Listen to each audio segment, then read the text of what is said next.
I've spent years playing Minecraft, mining, learning commands, and most importantly, building. I built for hundreds of hours, crafted unique towns, won over 10 build battle games. I certainly am qualified. Well, not the best in the world, but you can still call me that. If you want tips for building, you've come to the right video. If you follow these 10 most important tips I lay out today, your builds will go from this to this. Not one lesson. Before you even start building, you need to assemble a build palette. For those unaware, build palettes are the groups of blocks that you would want to build with.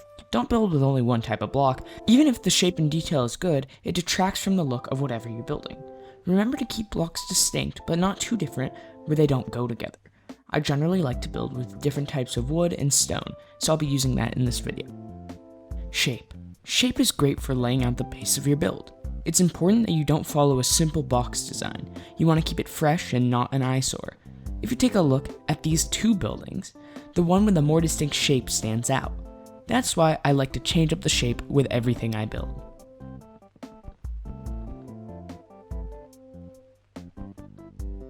Theming is a great and important aspect to your builds. My favorite aspect of Minecraft is that there is no limit to imagination when it comes to building, unless it looks bad.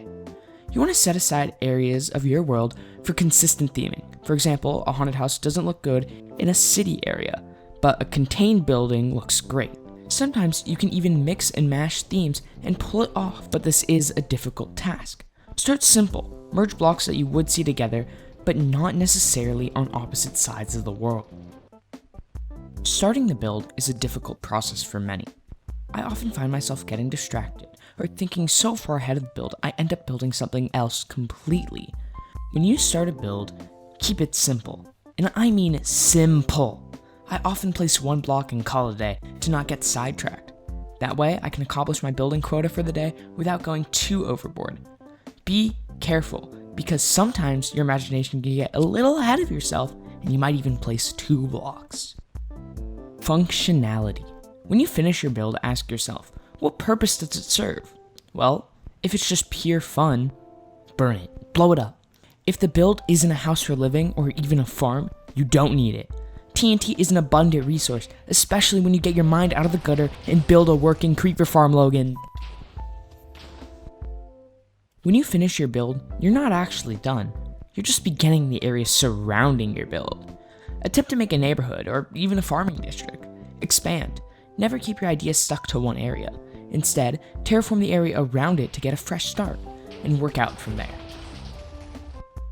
Don't be afraid to ask for help. I know this sounds like a multiplayer exclusive tip, but it actually works in single player. Remember, Endermen can carry blocks too. Recruit them to help free you, or at least around the area. Most projects will take one person a lifetime, but 10 Endermen, it'll take them just a water-filled afternoon. Detailing. The best part of any build is the details. Details are such a wide topic, so I'll speak quickly about some helpful tips and let you do the rest. I like to place things like banners, buttons, and trapdoors to detail my builds. But if you remember my tip from earlier, I said that functionality is the most important. Which leads me to my main detailing tip. If you remember from my updates video, you'll know that bells will soon be the most important aspect of Minecraft, so we'll need lots of them.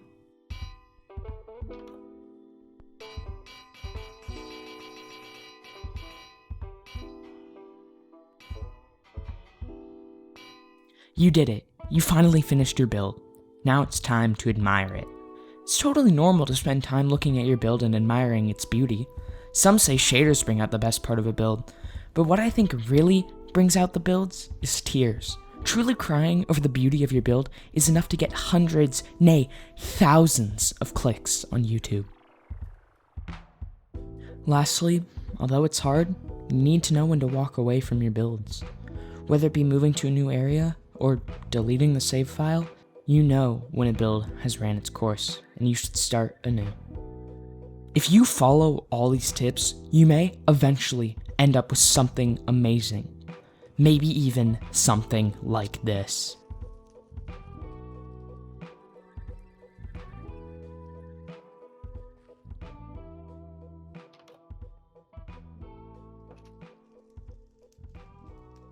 As always, thank you for watching. If it's your birthday, happy birthday, and I'll see you all again sometime.